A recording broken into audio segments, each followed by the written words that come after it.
Welcome back. We're picking up with the second part of Unit 1. In this part, we're going to discuss visual displays of data and how it can help you understand the phenomenon from your experiments. So scientific thinking can help us make wise decisions.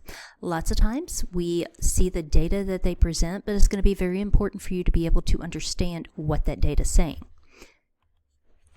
Different ways that they'll present this data could be in the form of a bar graph, line graph, or pie chart. So with the bar graph, you're going to see these different comparisons in these rectangular bars that are going to be at different levels that will show you percentages of things or amounts of things.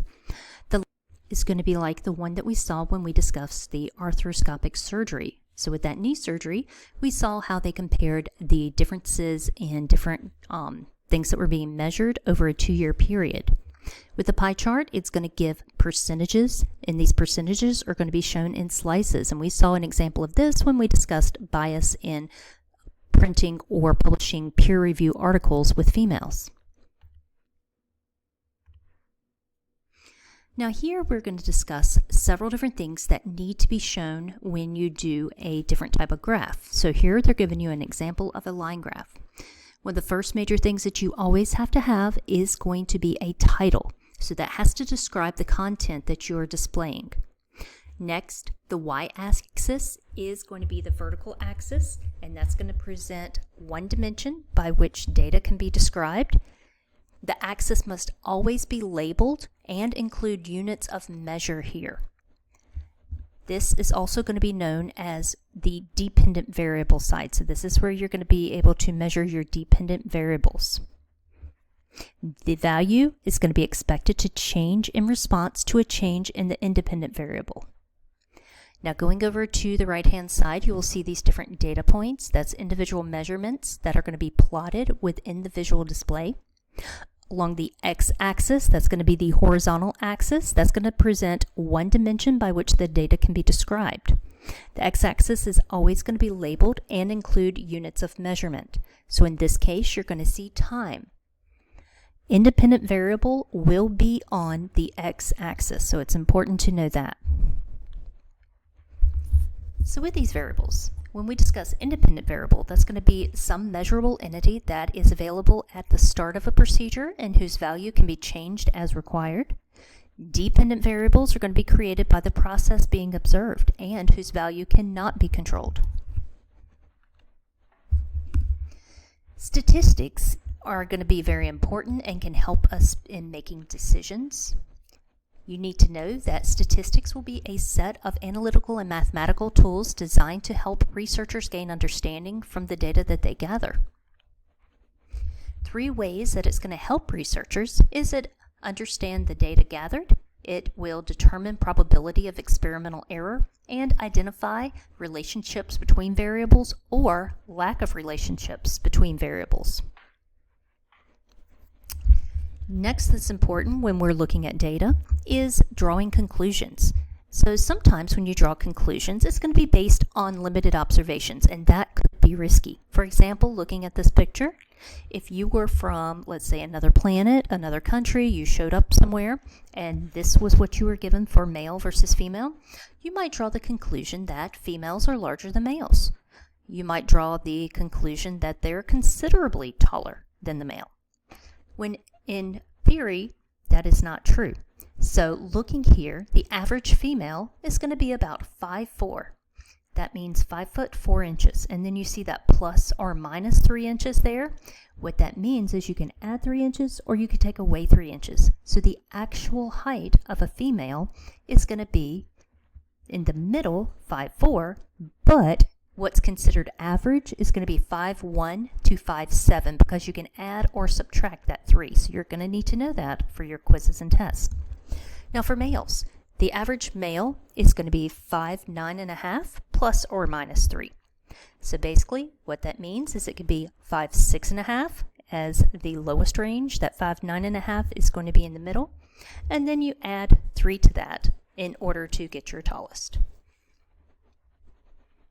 In order to get a more accurate view and to fall into these ranges, what they do is they measure the greater number of people, and that's going to generally help you draw those conclusions. So making wise decisions about concrete things does having access to a book help students to perform better in biology. Well, you might think it does, or you might be one of those who doesn't read a book. You don't really follow along. You skim the notes and you take previous experiences and you use that to help you answer things.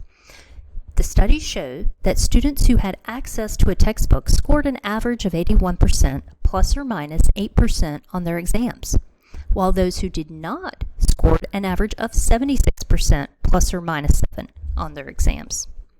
So what exactly is this saying? This says that on average, it does appear that the middle or median is going to show that you get about 81%. But the thing is, if you actually went out and got the textbook, you might be more likely to read it, so you might retain more of that information, but not always. And those who maybe didn't have a textbook, it could be because of other things also. Maybe they couldn't afford it, maybe they're having to work a lot, and so other things can actually go into that. This you're seeing is going to be a graph where you're looking at these different exam scores and their averages. So it makes it appear that those who do have a textbook will do better than those who do not have a textbook. But you've always got to think of other things that could be causing those changes as well. So statistics can help us to identify relationships or lack of relationships between variables. So you can have what's known as a positive correlation, and that means that when one variable increases, so does the other. So having a textbook increases your grade. But you've also got to understand that correlation is not causation. So that's what we were saying. Maybe because you could get the textbook, it might mean that you're more likely to read it, or it just might mean that you have better resources and therefore you might have more time and you might be able to maybe study your notes more than those who do not have the access to a book or the ability to get those resources, which might give them less time because maybe they're having to work more just to provide for daily activities. So statistical analysis can help us to organize and summarize specific things, but always remember correlation is not causation. Pseudoscience and misleading anecdotal evidence can obscure the truth sometimes. So how to prevent being taken in or fooled by false claims? Well, identify two types of scientific evidence that frequently are cited in popular media and are responsible for people erroneously believing that links between two things exist, when in fact they don't. Pseudoscience is going to be where individuals make scientific sounding claims that aren't supported by trustworthy, methodical scientific studies. This is actually going to exploit the fact that scientific thinking is a powerful method for learning about the world. So if it sounds scientific, for example, then it might be more believable. Example of this, 4 out of 5 dentists surveyed recommend sugarless gum for their patients who chew gum. Well, that makes it seem like a lot of dentists would prefer the sugarless gum if they have patients who are going to chew gum. However, that's not always the case, because in this, all you have to have are 5 dentists, and you have to ask them. So if 4 out of those 5 dentists say this, then this is technically true. It doesn't mean that they've surveyed hundreds or even thousands of dentists. They only needed 5. Pseudoscience can also manipulate you with deliberately misleading claims. So when you look at these vitamin waters, these used to be really popular. I do still see them on the shelf sometimes, especially at gas stations. One of them says Revive. So when you look at this, you're automatically going to think by drinking this drink, those vitamins and those minerals and those things that are going to be in that drink are actually going to revive you. So if you're starting to feel like you're waning in energy, or you're getting tired, or maybe you just need a pick-me-up, you're going to think, but by drinking this drink, it's going to up your vitality and make you feel better. Whereas the other one says Essential. So with this one, you're going to think that if you drink this, this is going to give you the essential vitamins and nutrients that you might need throughout that day. Maybe it's going to be the vitamins that help your immune system. Maybe it's going to be those things that are going to help you run your body better. But in all reality, these are just going to be plays on words that are going to make you think that they're going to help you. So they're going to manipulate you. So pseudo means false. And of course, you add science to that, you have false science. Anecdotal observations. These are going to be based on only one or a few observations. People conclude that there is or is not a link between two things. For example, the link between the MMR vaccines and autism. So it can appear to reveal links between two phenomenon, but those two phenomenon don't actually exist. Now, we do have a higher diagnosis of autism disorder that we believe maybe because it is looked for more. It used to not be looked for with doctors, so they would just basically say, oh, somebody was, oh, they're a little different, or they're super hyper, or they don't really focus and pay attention. Now we actually go in and we try to find reasons for why somebody behaves or acts or responds in a certain way. And like I said, I just recently read an article that was talking about how they have actually found some genes on the X chromosome that seem to be genes that are linked to autism. So with these, they do not include a sufficiently large or representative set of observations from the world. Example of this, we could have horoscopes and life events. You could have lucky shirts. You could have cancer remission after eating certain foods. So data are going to be more reliable than these anecdotes. Looking here, does the measles, mumps, and rubella vaccine cause autism? Well, this is going to be one of those misguided, fear-catching things that we see out there quite a bit. They try to dissuade parents from getting a lot of the vaccines for their children. But, like we said, it's just simply more diagnosed this day. There are going to be limits to what science can do. Scientific method is above all considered to be empirical, but it cannot give value judgments and subjective information. It cannot give moral statements to things such as ethical problems, because all of us have different morals and we have different ethical guides that we go by. It does have some important unifying themes, though. They're going to tie all of these diverse topics together. So, what is life? When you try to define it, what do you consider life to be? There are going to be some characteristics that are going to be shared by all living organisms or living systems. You have a complex ordered organization consisting of one or more cells. These are going to be used and transformation of energy to perform work within those cells. So we have some type of metabolism that's going to be able to power the energy to use the nutrients that's brought in. You have sensitivity and responsiveness to the external environment. So it needs to be able to respond to what's going on around the cell or around that actual organism. You have to be able to regulate homeostasis. So in that response, you've got to be able to, if the pH gets too high, you've got to bring it down. If the pH gets too low, you've got to bring it up. So you have to respond.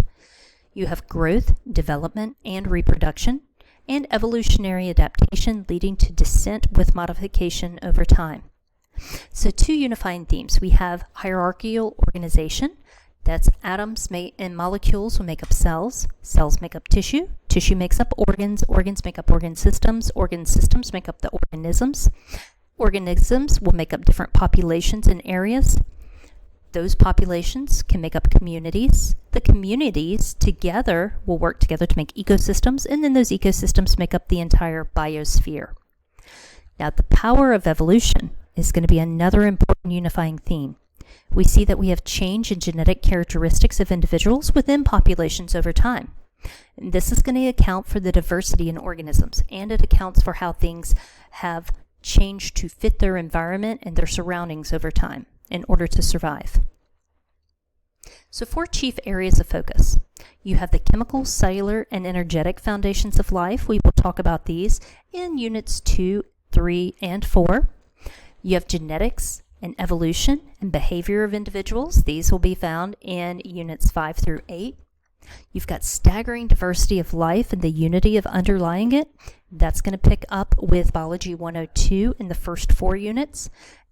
And you have the ecology, environment, and subtle important links between organisms. And we'll pick that up with Biology 102 as well. So characteristics of living things. Living thing, if a thing is living, is currently distinguished from non-living based upon 5 characteristics. Living organisms must possess all 5 of these in order to be considered living. Inanimate objects may possess 1 or even more of these characteristics, but they will not possess all 5.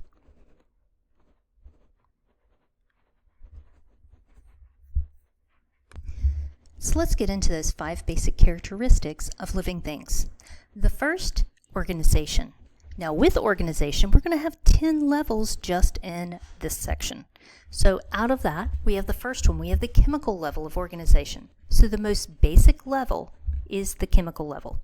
So this is substances are going to be composed of atoms, and even those atoms can be broken down further. For example, in the center, you're going to have the proton and neutron, and going around that nucleus, you're going to have the electrons. So atoms are going to be your smallest non-living unit. So that's important. Remember, non-living unit. Cell is going to be the smallest living unit. So you need to know the difference between the two. Essential atoms for life include things such as carbon, hydrogen, oxygen, and nitrogen. That's going to be your top 4. Easy to remember, CHON, C-H-O-N. Followed by phosphorus, calcium, and sulfur as your next important ones. Molecules. You can have 2 or more atoms that join together in a bond in a large structure. Think of things such as water and glucose as examples of molecules. You have macromolecules. These are going to be larger molecules formed by joining 2 or more smaller molecules. Things like this are going to be DNA, proteins, even carbohydrates are going to be considered macromolecules. Your next level of organization is cellular. Cells will consist of smaller molecules inside of them, and that's going to be the organelles. So they are considered fairly large comparative inside. They will share some different functions, and so these functional units within the cell are going to help to run that cell. For example, you have the mitochondria. That's going to help be the powerhouse of the cell. You have the nucleus. That's going to hold the DNA and control what goes on inside the cell. That cell is going to be the structure containing a group of organelles in a liquid, all surrounded by a membrane. Now that liquid is going to be called cytoplasm, or sometimes you might see it referred to as cytosol. Now the membrane is going to consist of different types of molecules that are going to surround that cell. So you have many different types of cells, and what's going to be on those membranes may differ depending on what type of cell it is. And so with that, it's going to be made up of phospholipids. You'll have different types of proteins, transport proteins, recognition proteins, glycoproteins, all different types of things that you're going to find on that surrounding area. Cells are going to be the body's most basic unit of both structure and function. Next, you have tissues, a group of cells that share the same common functions that work together or are going to be under tissues or going to be called tissues. You're going to have 4 basic types. You have your epithelial, your connective, muscular, and nervous. Your next level is going to be the organ. Groups of 2 or more different types of tissue that share a common function come together and create an organ. Each organ has a specific function and recognizable shape. For example, you have skin, which is going to be your largest organ. You have the heart, you have kidney, and you have your lungs. These organs will then work together and have a common function. Human organisms consist of several organ systems, each including a set of interrelated organs. You're going to have 11 different types of organ systems in the human body, and we will go into these in Biology 102. Some examples of these would be like the skeletal, nervous, and integumentary system. You put those organ systems together and you make an organism. So it's a complete set of organ systems that support life. Different organisms create populations. So that's going to be 2 or more members of the same species that live in the same place at the same time. You put different populations together, and these create communities. So these are going to be populations of different interacting species in a particular area. Bring those together, living and non-living components of an area, or a community plus a physical environment, and you get an ecosystem. When you put all of the ecosystems together, these are going to be the different parts of the planet that can sustain life and the organisms that live there, you're going to create a biosphere. And this will include regions of Earth's crust, waters, and atmosphere inhabited by organisms. The second basic characteristic of living things is energy use and metabolism. Energy is going to be defined as the capacity or ability to do work. It is required to maintain organization and to conduct life-sustaining processes. So its ultimate source of energy for nearly all of life on Earth is going to be the sun. Even if you cannot use the sun directly, it will be used to make your food that you will ingest or to make the food that other organisms will ingest. Several choices for organisms to obtain energy will consist of all being based off of the sun. We have producers or autotrophs. These organisms obtain energy from non-living sources. You have your consumers or heterotrophs. They acquire energy and nutrients through ingesting from other organisms. You have decomposers. These obtain energy and nutrients from dead organisms. You have metabolism, which is going to sum up all of the chemical reactions that occur within a cell. This is necessary for converting food and nutrient molecules into energy. The third basic characteristic of living things is homeostasis. This is going to be defined as the ability of an organism to maintain a state of biological balance. It's going to be accomplished by a way of intricate feedback and control mechanisms. So one way that you might think of this is if you get really cold, your body's going to pick up on that temperature change and it's going to send a message to the brain. Now the brain's going to have to decide what to do. That brain, more than likely, will send out a message and start the shivering process. The muscles will then start to contract, and as they contract and move back and forth, since they are in layers, they will create a friction. That friction will then start to heat the body up, bringing that body temperature back up to its normal state. So homeostasis will reverse whatever's going on to bring it back to its normal state. The inability to maintain homeostasis can lead to illness or death of the organism. The fourth characteristic of living things is going to be reproduction, growth, and development. So with that, that's going to be the ability of an organism to give rise to another organism like itself. You have two types of reproduction. You have asexual, which is going to be reproduction most commonly found in prokaryotes, and you can also find it in some plants. This is going to be where the offspring inherit DNA from a single parent, because that single parent is able to reproduce on its own. It does not need a second parent to do so. Sexual reproduction is going to be your second type of reproduction.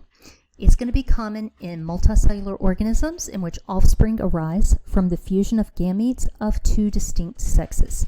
So you'll have the gamete of a male and the gamete from a female. They will come together and create a new organism or zygote.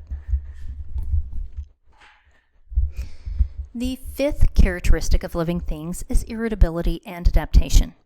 Irritability is going to be defined as the response or movement of an organism. It's going to involve the interaction of living things interacting with the environment or other things. This is going to help to ensure survival of an organism, and it's going to allow the organism to carry out biological activities.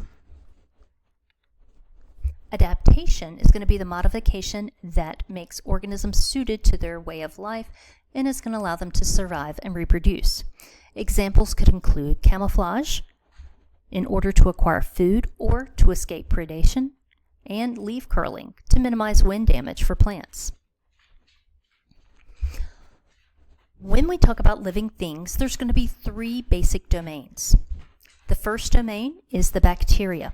It's going to contain unicellular prokaryotes that lack a nuclei and membrane-bound organelles. Now what this means is it's going to consist of one cell only. Since it's a prokaryote, That means that there's no nucleus or organelles, except for there's a little trick to this one. There is one organelle, and it will be the ribosome. So it does have ribosomes to make proteins from its DNA or RNA, but it does not have any other organelles there. Now within the bacteria domain, it can contain some autotrophic and some heterotrophic organisms. So some are going to be able to make their own food, and some are going to require other food sources in order to live. Now with these, they do have distinct cell walls. They are going to be found in almost all environments, in almost all habitats, everywhere that we have on Earth. So when we look around, you're going to see all different types of bacteria. Now when we try to decide or distinguish what type of bacteria it is, we do different types of tests, and we will do gram stainings, and that will tell us if that cell wall has certain types of chemicals in it, and that gives us an idea of what type of bacteria it is.